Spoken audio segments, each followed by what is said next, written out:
cara-cara yang negatif. Itu sebabnya bagaimana caranya kita harus membaca buku, karena buku terisi tentang kejadian. Selamat datang di channel metrobalim.net. Kami akan hadirkan cerita inspirasi seputar online podcast di metrobalim.net bersama saya Nias akan selalu memberikan informasi inspiratif seputar tanah Papua dan Indonesia.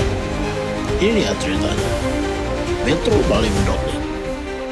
Halo, assalamualaikum, shalom, salam sejahtera buat kita semuanya. Senang kita bisa berjumpa kembali dalam segmen Obrol Santai di kanal metrobalim.net. Saya Nias Tabuni. Dalam segmen kali ini kami akan ngobrol bersama seorang anak muda dari tanah Papua,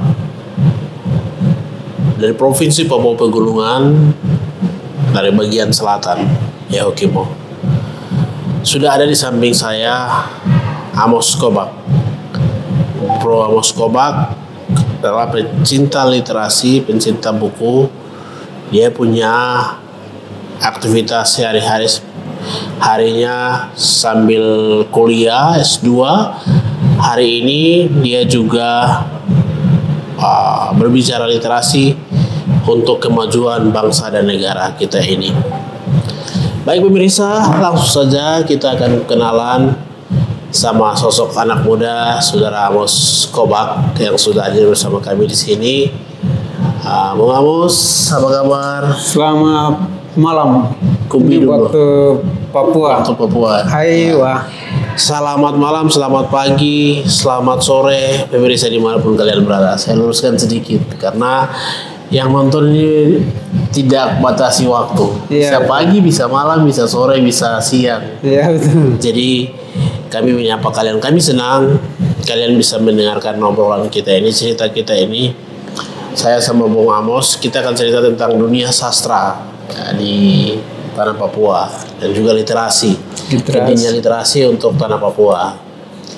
Nah, Bung Amos sendiri salah satu penggiat literasi dan punya motivasi tinggi, dan hari ini ambil S2 di Universitas Cendrawasih Papua, antropologi ya. Iya, betul. Luar biasa. Dulu kuliah di Malang ya. Di Malang. Di Malang. S1 sastra juga. Iya, sastra Inggris. Sastra Inggris. Luar biasa. SMP-nya dulu di Yahukimo atau di Wamena. Wamena. SMP apa? SMP 2. SMP 2. Wow, luar biasa anak-anak SMP 2. SMP 2. Kalau SMA-nya SMA Negeri 1 Wamena. SMA Negeri 1 Wamena. Ambil jurusan apa? IPS, Ilmu Pengetahuan Sosial. Bapak Ibu, dari itu sedikit perkenalkan, Bapak dan Mama masih ada sekarang? Masih ada. Masih ada. Ya, terima kasih Bapak dan Mama sudah lahirkan Amos menjadi orang hebat hari ini. Terima kasih. Mama dan Bapak adalah luar biasa, pahlawan tanpa jasa. Iya. Dan Bapak Ibu semuanya pemirsa, sebelum kalian ikuti kita punya obrolan ini, Bapak Ibu, tolong like, comment, subscribe kita punya kanal ini biar kanal ini menjadi inspirasi buat kamu semuanya yang sedang nonton. Ya. Saya Nies akan dampingi kawan saya Amos. Terima kasih. Kawan Amos mungkin sedikit cerita perkembangan atau perkenalkan diri kawan Amos. Awalnya mulai suka buku, suka mulai sastra. Ya. Itu dari mana? Dari sejak kapan? Karena hari ini kan kita akan bicara tentang topik sastra, akan bicara tentang pendidikan. Dan ketertinggalan di tanah Papua. Mungkin kawan sendiri cerita tentang apa sastra. Mungkin kawan cerita sedikit dulu. Dunia sastra lah. Apa pandangan Amos sendiri? Ya. Yang Amos mengerti atau sebagai pandangan anak muda. Ya. Terima kasih podcast yang bisa menghadirkan saya, karena saya lihat beberapa tokoh-tokoh dan generasi yang sudah diundang dan memberikan inspirasi untuk orang yang di luar sana. Saya pernah ikut, tapi hari ini adalah satu momen terbaik bisa undang saya. Terima kasih. Pro adalah beruntung, generasi yang beruntung. Ya, saya berharap juga yang lain yang bisa memberikan masukan, edukasi, saran edukasi kepada pandangan positif podcast ini. Ya. Lanjut, Jadi bro. ya saya pikir kalau dunia sastra itu kadang-kadang orang berpikir bahwa itu adalah ilmu. Ya. Tapi dunia sastra itu adalah seni. Ya. Seni itu kacamata sastra. Ya. Itu dia akan menggambarkan keindahan secara fiksi maupun non fiksi. Ya. Itu adalah buku-buku. Ya. Klasik sampai dengan yang sekarang sesuai dengan era modern. Itu relevan dengan sekarang banyak buku yang di mana-mana referensi sudah ada. Betul. Setuju. Jadi saya berpikir bahwa sastra itu banyak tokoh-tokoh besar dunia yang memberikan gambaran-gambaran tentang pandangan kerja-kerja besar mereka. Dan salah satunya yang saya tertarik, salah satu kata inspiratif dan makna adalah J.K. Rowling. Dia menulis novel terbaik sepanjang masanya tentang Harry Potter. Dan dia menulis salah satu kata bijak bahwa kita tidak membutuhkan untuk menjadi sihir untuk mengubah dunia, tetapi kita membutuhkan satu buku untuk mengubah dunia. Wow, itu macam buat hatiku tabagar begitu. Ya, itu setelah saya melihat dan membaca kata itu, setelah mendorong untuk bagaimana caranya untuk kita bisa mengkampanyekan tentang literasi, tentang pentingnya buku itu di kalangan anak-anak muda sekarang sesuai dengan zaman.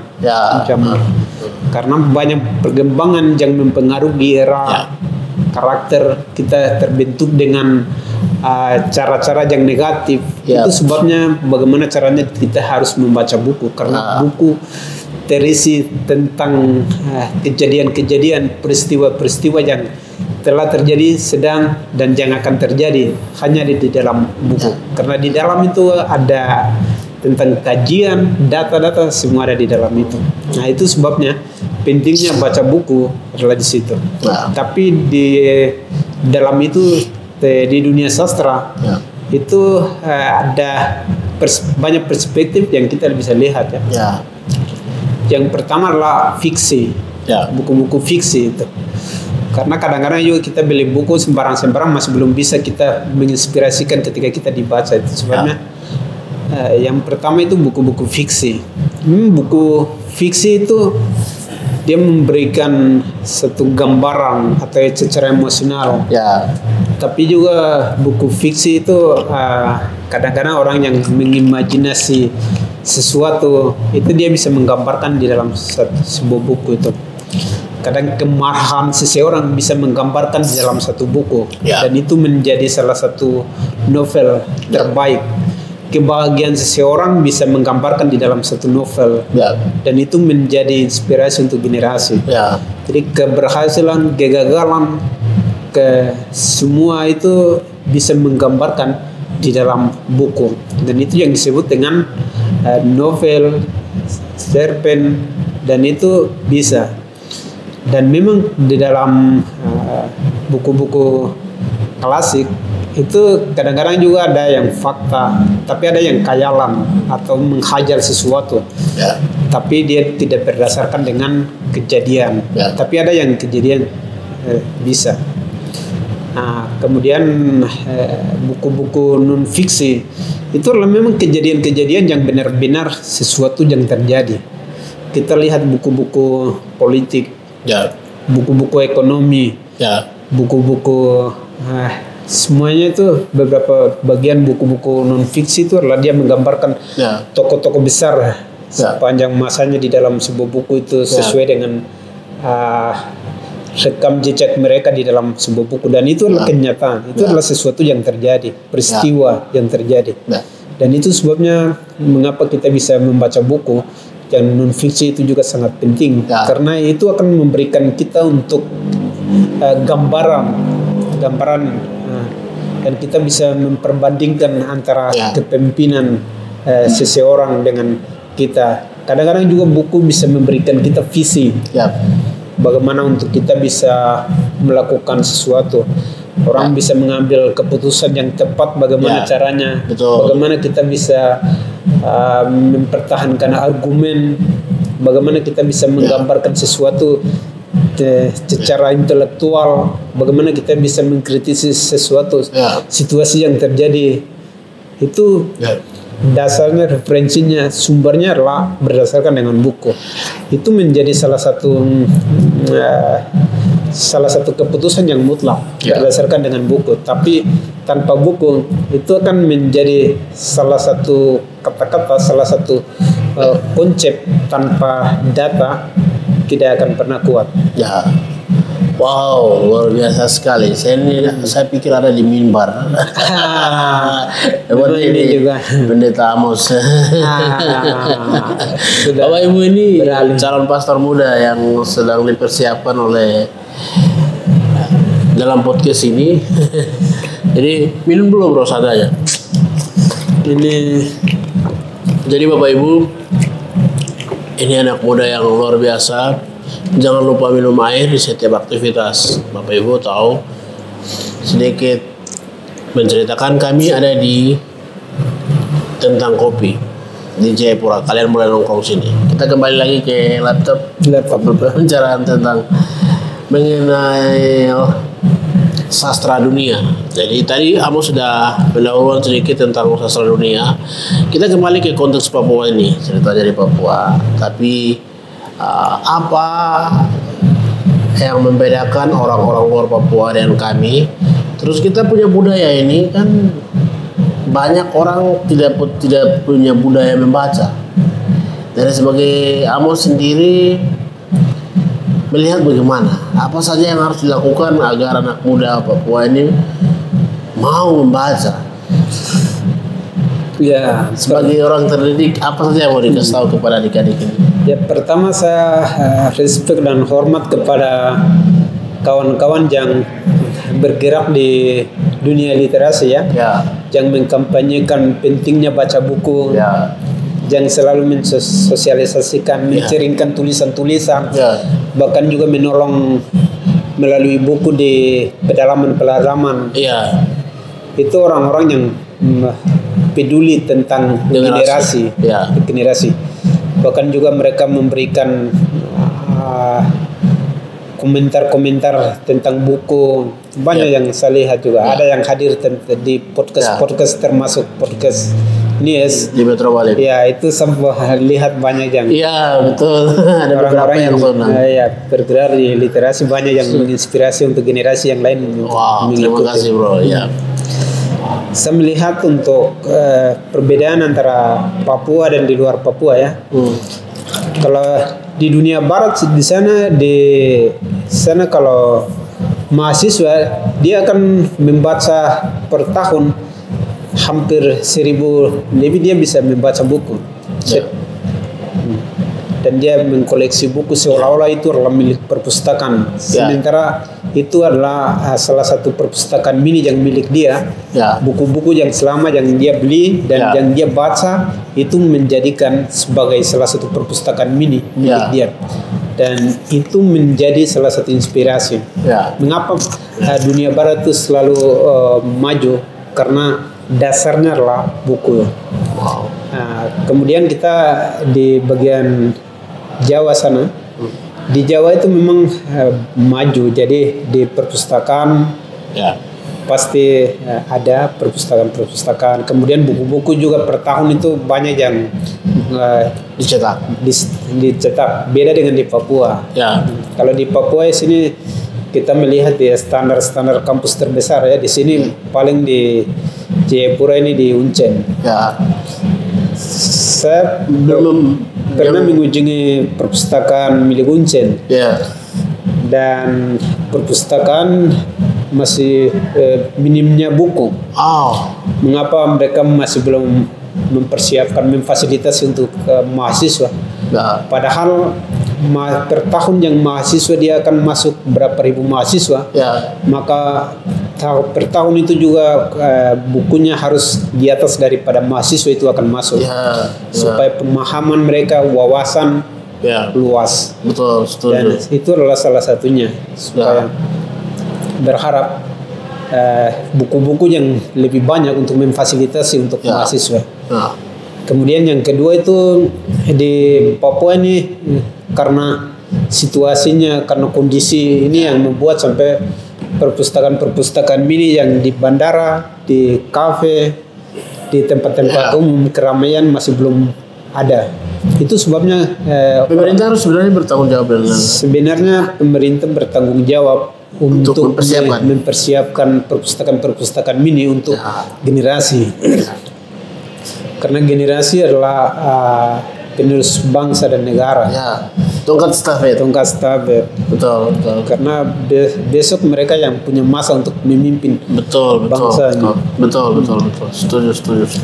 Nah, itu sebabnya diharapkan supaya orang yang peduli tentang pendidikan, orang yang peduli tentang literasi, jangan kita bicara saja, tetapi kita menyediakan fasilitasnya untuk generasi-generasi untuk masa depan. Memang hari ini kita sebelum melihat, tapi 10-20 tahun ke depan akan ada manfaat untuk generasi zaman ini.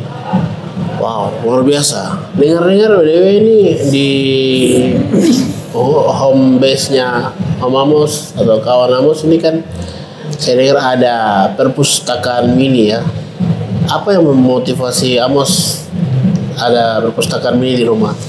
Ya, saya beberapa referensi yang saya lihat dan saya menginspirasi untuk per tahun mengkoleksi buku itu karena ada beberapa tokoh-tokoh penting dunia yang membangkitkan membakar semangat, inspirasi.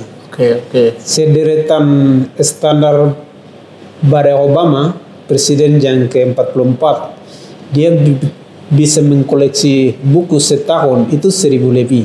Wow. Bahkan juga dia menjadikan buku itu adalah sebagai teman. Wow. Seperti Denzel Washington yang salah satu motivator dunia. Semua orang itu adalah menjadikan buku sebagai kawan. Karena dia lebih nyaman berdiskusi dengan buku dibanding dengan manusia. Wow. Itu sebabnya standar seperti itu saja mereka bisa mengkoleksi buku. Bahkan buku itu sebagai salah satu sumber untuk mereka menginspirasi karir mereka, politik mereka, bahkan kehidupan mereka. Nah, itu yang membuat saya kadang-kadang per tahun paling 50 atau 100 buku yang saya biasa beli. Wow. Kadang-kadang juga saya biasa kasih beberapa anak-anak yang tergerak di literasi itu sumbang. Tapi ada yang saya beli, saya susun punya rak buku, rak buku dan saya koleksi. Wow, luar biasa Bro Amos. Itu kadang saya sulit juga untuk menyelesaikan hal Amos lakukan ini, tapi saya berusaha. Saya senang baca buku-buku kisah-kisah tokoh-tokoh. Ya, kisah-kisah. Itu membangkitkan semangat, spirit, apalagi kisah-kisah orang-orang sukses. Betul. Itu juga saya kadang juga wow. Kenapa mereka bisa, tidak bisa begitu? Itu sekarang membakar semangat. Betul. Jadi saya pikir siapapun yang nonton, siapapun yang melihat konten ini, kita juga punya kesempatan yang sama. Jangan takut untuk mencoba untuk sukses. Betul. Dalam konteks sastra, dunia sastra kita hari ini, memang kita belajar dari tokoh-tokoh ya. Tokoh-tokoh dunia Tokoh-tokoh dunia itu akan membangkitkan semangat kita untuk terus belajar. Walaupun bicara Papua secara holistik atau secara menyeluruh ini kan Papua budaya bacanya kurang. Tapi kita terus menyuarakan, terus menginspirasi, mempengaruhi teman-teman muda yang ada dari Sabang sampai Merauke ini untuk melakukan budaya membaca. Kalau bukan kita siapa lagi begitu kan? Kita harus jadi role model. Amos pun sudah memulai luar biasa. Ada banyak anak-anak muda yang sedang lakukan literasi. Terima kasih banyak Bro and Sis yang sedang nonton ini. Kami pun juga bangga buat kamu semua yang sudah memulai. Terima kasih. Terima kasih banyak, itu satu langkah yang maju Nah, dan contoh, kami pun tidak akan pernah berpikir kalau kami akan podcast begini. Iya, kami dulunya saya pernah berpikir itu, mungkin kita nonton orang konten orang Jakarta. Iya, betul. Tapi saya berpikir untuk macam seperti tadi, kita belajar kan barang-barang ini bisa gampang. Iya, betul. Mencoba akhirnya kita memulai. Nah itu begitu. Jadi ibarat seperti baca buku, dunia sastra, fiksi itu kan kita mencoba terus. Ya, mencoba itu kita akan bisa. Itu saya lihat dari beberapa karya-karya, beberapa anak-anak muda yang terus mencoba. Akhirnya ada banyak karya yang dilahirkan. Dan saya melihat dari kacamata perspektif anak muda sendiri, saya lihat Bro ini kan punya pergerakan yang sangat bagus dengan sedang S2. Sekarang sudah semester berapa? Paling sudah sedikit lagi mau wisuda. Wow, respect. Berharap supaya 2026 selesai. Wow, luar biasa. Kita berdoa buat Bapak Ibu pemirsa semuanya, buat Saudara Amos. Ini menjadi panutan buat kita semua, menjadi berkat buat bangsa dan negara dan juga rakyatnya yang ada di Yahukimo. Amin. Dan terpenting hari ini Bro Amos, perspektif anak muda yang kemarin ada kasus penembakan terhadap guru di Yahukimo. Apa saja yang Amos mau bilang terhadap kondisi ini sebagai anak muda? Apa saja? Kesal atau bagaimana? Karena dampak ini besar sekali, anak-anak tidak mengalami pendidikan yang baik. Ya, itu pesan ke pemerintah apa? Pesan ke masyarakat apa? Betul. Ada satu kata salah satu aktivis dari Pakistan, salah satu perempuan, dia mengatakan bahwa satu anak, satu guru, satu buku dan satu pena bisa mengubah dunia. Wow. Itu dia menggambarkan pendidikan itu, dan hanya bisa mengubah dunia itu adalah hanya pendidikan. Itu sebabnya di dunia barat itu mereka sangat lindungi guru itu adalah salah satu yang harus mereka lindungi. Nakes atau tim kesehatan itu adalah harus dilindungi, wartawan semua harus dilindungi. Nah itu sebabnya untuk kita mengambil satu keputusan itu harus kita berpikir secara rasional. Memang kita bisa berpikir bahwa sesuatu itu yang fatal itu kita bisa merugikan satu masa generasi bangsa, karena pendidikan itu sangat maju mundurnya pendidikan itu ada di guru. Dan apalagi di pedalaman Papua, di seluruh Papua ini. Memang orang kita tidak bisa mengabdi di daerah itu sendiri. Nah, itu sebenarnya siapapun yang mengabdi, kita harus menghargai, menghormati jasa-jasa mereka. Karena guru adalah guru tanpa jasa. Ujung tombak. Maju dan tidak generasi. Betul. Nah, itu sebenarnya kita bisa memperjuangkan untuk HAMKA, atau kita harus memperjuangkan pendidikan ekonomi atau apa, tetapi harus pendidikan itu adalah salah satu parameter untuk masa depan bangsa ini, Papua ini. Papua ini. Itu sebenarnya kita harus lindungi, tapi lebih lagi pemerintah harus melindungi semua guru, nakes, bahkan juga lebih fokus lagi siapa yang mengkampanyekan tentang buku. Itu kan paling ada di pelosok-pelosok daerah itu. Dan semua kita harus lindungi. Oke. Terima kasih Bro Amos. Saya pikir luar biasa sekali, dan juga gereja pun juga harus terlibat untuk melindungi tenaga-tenaga pengajar. Kalau boleh memberikan rumah, memberikan makanan, itu bagian dari kita, karena mereka mendidik anak-anak kita betul. Dan saya pikir sastra itu luas sekali.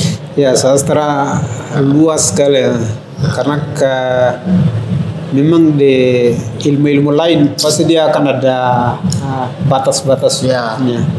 Tapi kalau sastra terlalu luas sekali. Terlalu luas Bro Amos, kata kunci buat anak-anak muda Papua supaya rajin membaca. Rajin membaca itu hanya satu kata saya bisa menggambarkan bahwa baca buku itu bukan untuk orang lain, tapi yang pertama untuk tujuan baca buku itu adalah untuk mengubah pola pikir kita untuk menjadi yang terbaik. Amin. Kalau untuk menjadi versi yang terbaik, baca buku, karena buku dapat mengubah pola pikir kita untuk menjadi yang terbaik. Amin. Luar biasa, super sekali Mario Teguh bilang. Pemirsa semuanya, kali ini obrolan kita sampai di situ dulu. Saya Nias pamit undur diri dari channel metrobalim.net. Sampai jumpa. Jangan lupa dukung kami terus. Jangan lupa dukung Amos. Terima kasih. Boleh sebutkan Instagramnya? Instagram Amko. Kalian bisa follow. Kalau di kami tetap metrobalim.net, tetap follow. Jangan lupa subscribe, like, comment, dan terus share kami punya channel. Terima kasih. Biar channel ini menjadi satu channel yang mengedukasi anak bangsa.